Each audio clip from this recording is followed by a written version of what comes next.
안녕하세요, 사진작가 이강신입니다. 이번 시간에는 풍경사진을 잘 찍을 수 있는 10가지 방법에 대해서 이야기를 해보도록 하겠습니다.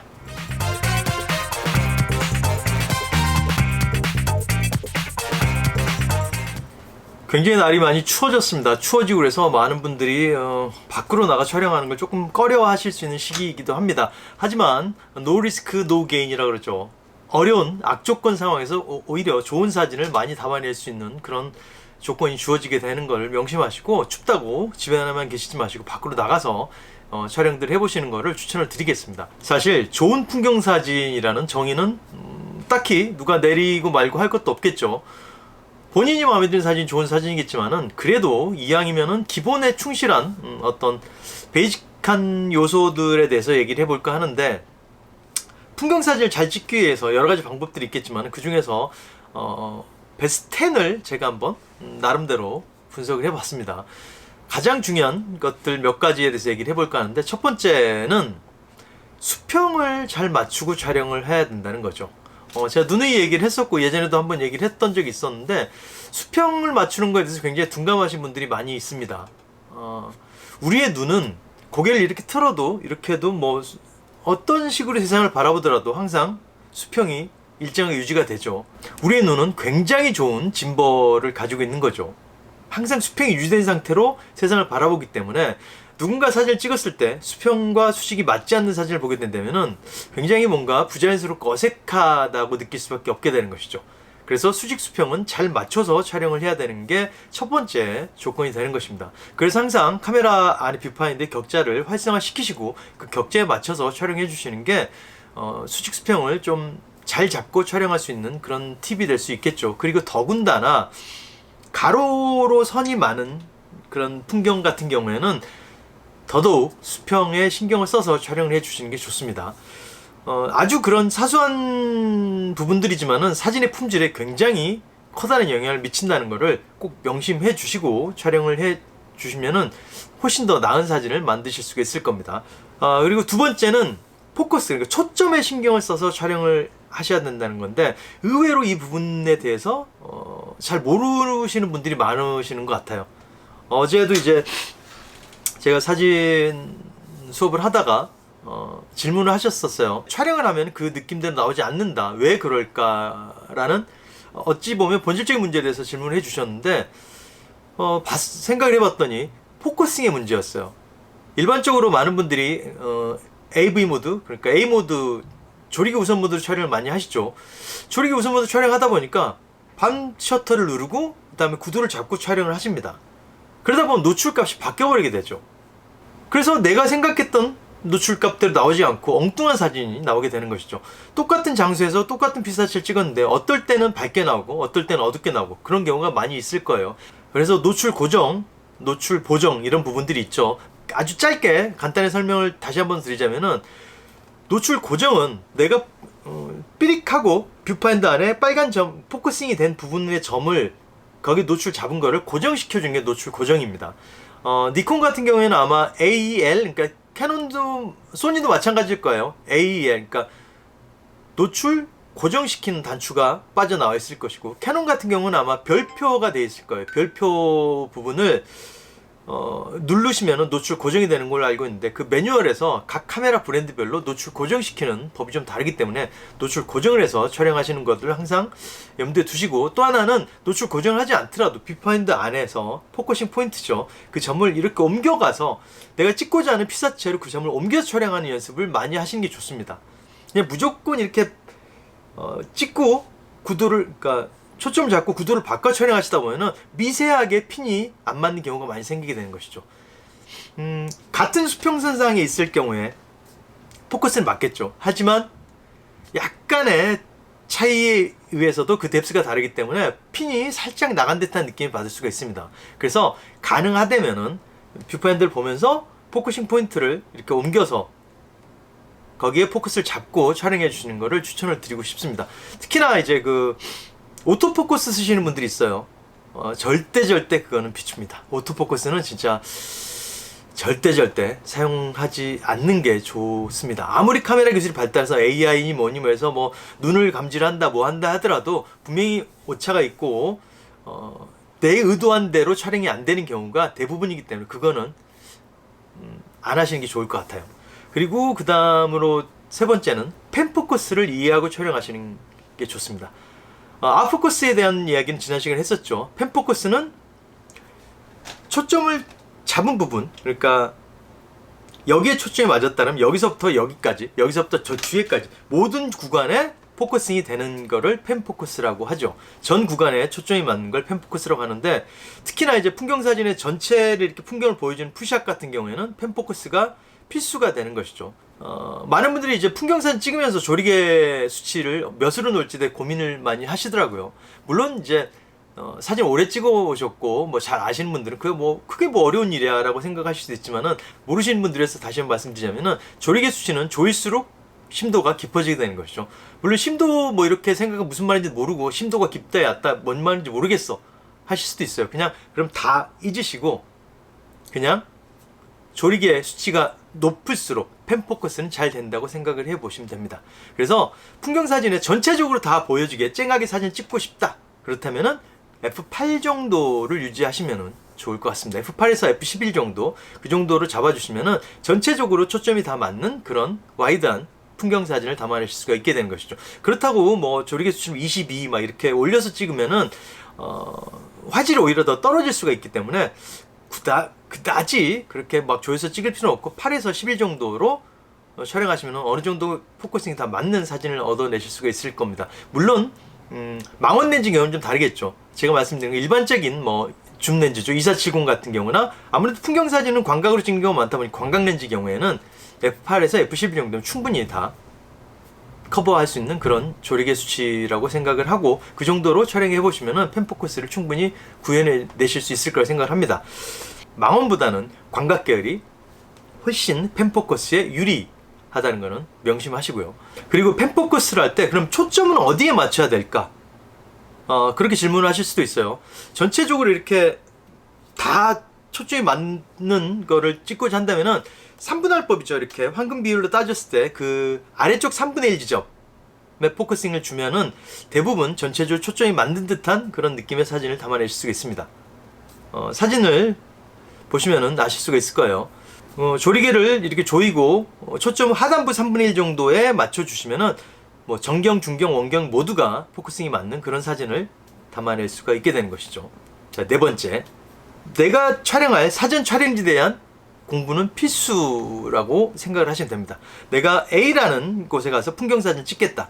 그 미리미리 그 장소에 대해서, 요즘은 사실 인터넷이 있기 때문에 미리 가서 지도도 찾아볼 수 있고 그쪽에 지형지물들 다 미리 서치해서 볼 수가 있죠. 미리 공부를 하셔서 거기에서 내가 어떤 렌즈를 써야 되고 뭐 촬영 포인트는 어디가 좋을 거고 그런 것들을 미리 공부를 하고 준비를 하셔야지 가서 당황하지 않고 좋은 사진을 담아낼 수 있게 되는 것이죠. 다른 사람이 촬영한 사진들을 봐보시는 것도 좋은 방법 중에 하나가 될 수 있습니다. 하지만 무턱대 그 사람의 사진을 똑같이 찍는 거는 그렇게 추천드리고 싶진 않아요. 그러니까 카피가 아닌 그 사진을 보고 응용을 해서 더 나은 사진을 찍을 수 있는 그런 모티브가 될 수 있어야겠죠. 그냥 카피는 사실 의미는 없습니다. 내 사진의 실력에 있어서 그닥 발전되진 않는 것 같습니다. 자, 그리고 다섯 번째, 최상의 포인트를 찾아보는 것이죠. 촬영지에 도착하면은 제가 누누이 얘기하는 거 있죠. 카메라를 먼저 들고 촬영하지 말고 바라보라고. 그냥 쭉 봐보세요. 쭉 걸어다니면서 내가 어딜 찍을지를 쭉 보시면서 충분히 보고 눈으로 가슴으로 머릿속으로 담고 나서 카메라를 드시는 것도 늦지 않습니다. 유명한 그런 촬영지들 가면 두세 곳에 촬영 포인트들 있죠. 그 곳에는 사람들이 많이 몰려있죠.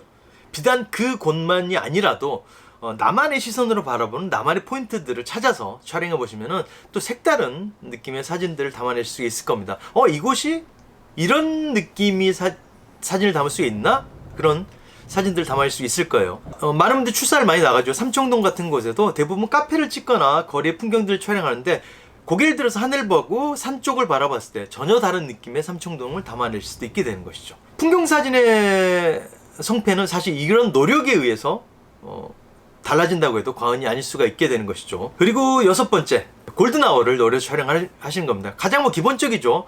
해가 뜨기 직전, 해가 지고 난 직후의 하늘을 보시면은 너무너무 아름답죠. 집중적으로 그 시간대를 노려서 촬영하시면은 정말 아름답고 예쁜 사진들을 담아낼 수 있게 되는 것이죠. 골든아워에는 구름이 있고 그리고 없고에 따라서도 하늘 빛깔이 굉장히 차이가 많이 납니다. 구름이 없는 날 같은 경우에는 붉은색에서 푸른색까지 굉장히 다양한 색깔이 한꺼번에 나타나기도 하고요. 뭐 바다, 호수, 강 같은 곳에는 반영에 의해서 색깔이 달라질 수도 있고, 뭐 염분기가 많은 곳 그리고 염분기가 없는 곳에 따라서도 하늘색은 굉장히 달라지기 때문에 그런 여명의 순간들, 골든아워를 노려서 촬영하시면 아주 좋은 사진들을 담아낼 수 있게 되는 것이죠. 7번째, 빛을 분석하고 촬영하시는 겁니다. 빛을 어떻게 분석을 해? 라고 생각할 수도 있지만 빛은 사실 사진에 있어서 가장 기본이 되는 거죠. 풍경사진뿐만 아니라 인물사진에 있어서 가장 중요한 요소고, 빛이 없는 사진은 재미가 없는 사진이죠. 메마르고 공허한 느낌의 사진일 수밖에 없을 거예요. 하지만 빛이 풍부한 사진은 굉장히 감성적이고 따뜻하고 풍요로운 느낌을 줄 수 있는 사진이 되게 되는 것이죠. 그래서 먼저 도착하시면은 빛을 찾아서 분석을 하는 것입니다. 빛의 색감이 어떤지, 그리고 빛의 질감이 어떠한지, 그런 것들을 파악을 하셔서 내가 이 빛을 이용해서 셔터를 눌렀을 때 결과물이 어떻게 나올 것이라는 걸 예측을 해서 그렇게 촬영해 보시면은 훨씬 더 좋은 사진을 찍어내실 수가 있을 거예요. 뭐 이른 아침의 빛은 굉장히 청량하고 투명한 느낌을 주게 되죠. 그리고 대낮 정오의 빛은 굉장히 거칠고 강한 느낌의 빛을 주죠. 반면에 오후의 빛은 따사롭고 평화로운 느낌을 주는 빛을 주게 되는 것이죠. 그런 식으로 빛에는 굉장히 다른 성질을 가지고 있기 때문에 그 빛들의 질감, 그래서 내가 어떤 빛을 선택해서 촬영할지는 여러분들의 선택인 것이죠. 뭐 좀 컨트라스트도 있으면서 조금 부드러운 느낌도 들고 그렇게 촬영하고 싶다, 그러면 오후 3, 4시에 빛을 찾아가야 되는 거고, 나는 아주 쨍하고 강렬한 느낌의 풍경사진 찍고 싶어, 그럼 정오의 빛을 찾아가시면 되겠죠. 그런 식으로 시간별로 질감도 다르고 느낌도 다르기 때문에 그 시간대별로 빛을 찾아서 촬영을 해보시는 것을 추천을 드리고 싶습니다. 그리고 8번째는 주제와 부제를 명확하게 보여주시는 거죠. 사진에서 가장 중요한 거는 간결한 구성이죠. 제가 늘 자주 얘기하는 거 있죠. 사진은 백이다. 그렇죠? 불필요한 것들을 제거하고 나면은 거기에 남는 것들은 내가 이야기하고자 하고 내가 표현하고자 하는 것들이 남겠죠. 그렇게 주제를 표현해 나가시면 좋은 사진을 찍을 수가 있는데요. 어떤 내가 찍었던 사진을 봤을 때 사람들의 눈길이 가장 먼저 닿는 곳이 그 사진의 주제가 되는 것이죠. 나는 이런 앵글 속에서 왼 이쪽에 있는 게 주제였는데 사람들은 오른쪽에 시선이 먼저 갔다 그러면 그 사진은 내 생각은 이쪽이 주제였지만 사람들이 이게 주제가 되는 것이죠. 그래서 사람들이 시선이 먼저 닿는 곳이 어디인지를 파악을 해서 그 주제를 부각시켜서 촬영을 해보시면 좋은 사진을 담아낼 수 있을 겁니다. 그래서 프레임 안에서 어떤 거를 초점을 잡아서 선명하게 보여주고 어떤 거를 조금 더 흐리게 보여줄지를 선택을 하셔서 주제와 부제를 표현해 내셔야 되는 것이죠. 아까 처음에도 나왔지만은 여기에서도 초점의 의미는 중요하다는 걸 알 수 있게 되는 것이죠. 풍경사진이라고 해서 100% 와이드로 찍어내실 필요는 없습니다. 풍경사진도 클로즈업으로 촬영할 수도 있는 것이기 때문에 그런 고정관념은 좀 버리고 접근을 하시는 것도 하나의 방법이 될 수 있을 것입니다. 9번째는 나만의 화각을 선택해서 촬영하는 것입니다. 대부분 사람들이 이 내 눈앞에 펼쳐진 그런 멋진 풍경을 어떤 렌즈를 써서 촬영할지 고민들 많이 해보셨을 거예요. 하지만 일반적으로 많은 분들이 풍경사진 찍겠다 그러면 관광 렌즈를 먼저 선호를 하시죠. 그 렌즈 선택에 따라서 사진의 느낌은 어마어마하게 달라지게 됩니다. 그렇게 질문하신 분도 계셨어요. 크게 찍어서 크롭하지. 물론 그럴 수도 있지만 사진이 아니라 편집이겠죠. 그리고 크롭을 했을 때 그 렌즈에서 주는 그 입체감이나 공간감들이 전혀 느껴지지 않기 때문에 그 크롭에서 사진 찍는다는 거는 사실 저는 크게 권장드리고 싶지는 않습니다. 그리고 그 인화를 했을 때 나중에 내가 정말 이걸 대형 인화를 하고 싶다라고 했을 때 정말 그 사진은 말도 안 되는 화질로밖에 인화를 할 수가 없게 되는 것이죠. 크롭을 염두에 두지 마시고 내가 맞는 화각에 맞는 그 렌즈를 사용하셔서 촬영하시고 나한테 맞는 화각은 어떤 건지를 항상 체크를 하셔서 나는 풍경사진 찍을 때 굳이 나는 뭐 관광 렌즈가 아니라 50mm로도 나는 충분히 풍경사진을 담을 수 있어 라는 생각 갖고 50mm로 촬영할 수 있는 것이죠. 저 같은 경우는 풍경사진을 선호하는 미리수가 35mm를 선호를 하는데 그 35mm에서 인물과 풍경을 적절하게 녹여낼 수 있기 때문에 저는 그 렌즈를 선호하는 거고, 사람마다 어떤 분들은 200mm로 풍경 찍는 게 좋아라는 분들도 있을 수가 있습니다. 그래서 나만의 화각으로 풍경 사진을 담아 보시는 것도 충분히 나만의 사진을 만들 수 있는 가치는 충분히 높게 살 수 있게 되겠죠. 자, 그리고 마지막 10번째입니다. 촬영이 끝난 후를 노려서 촬영해 보시는 겁니다.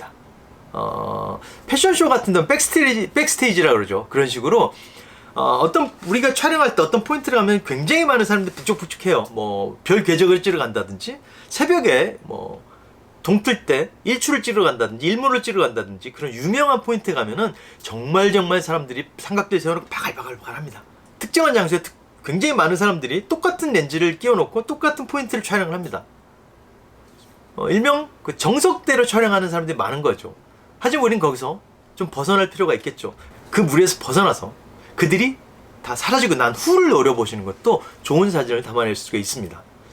연극이 끝나고 난 후라는 노래처럼 뭔가 공허하고 텅 빈 느낌을 담아낼 수도 있기 때문에 굳이 사람들이 북적대고 많은 시간에 걸리는 게 많은 그런 사진 찍기보다는 사람들이 다 빠져나가고, 아니면 그걸 찍고 있는 사람 뒷모습 찍을 수도 있고요. 여기 다양한 관점에서 촬영 후를 열어보시는 것도 좋은 사진을 담아낼 수 있는 그런 하나의 팁이 될 수 있을 것입니다. 굉장히 잘 찍은 사진들에 보면은 하나같이 그 사진 속에는 사람의 온기가 느껴지게 되는 것이죠. 사람이 없는 풍경 사진도 있죠. 하지만 그 풍경 안에서 조그만 실루엣으로 사람이 들어가 있는 사진과 아예 사람이 없는 사진과는 우리가 사진을 봤을 때 느낌이 굉장히 달라지게 되기 때문에, 그냥 풍경만 찍는 사람들보다 그 사람들의 한 발 뒤에서 촬영 후를 노려서 촬영해 보시는 것도 좋은 팁이 될 수 있을 것 같습니다. 그게 어찌 보면은 내공이고 능력이 될 수도 있겠죠. 춥다고 너무 웅크려만 계시지 마시고 카메라 들고 나가서 제가 말씀드린 10가지 팁을 응용해서 촬영해 보시면은 이 겨울 조금 더 따뜻하게 날 수 있지 않을까요? 막상 카메라 들고 나가 보시면은 그렇게 춥다고 느껴지진 않을 거예요. 귀마개 하시고 장갑 끼시고 신발 따뜻하게 신으시고 한번 이 겨울 카메라와 함께, 사진과 함께 겨울을 만끽해 보시는 건 어떨까요? 저는 다음 시간에 조금 더 나은 컨텐츠로 돌아오도록 하겠습니다. 구독과 좋아요 아시죠?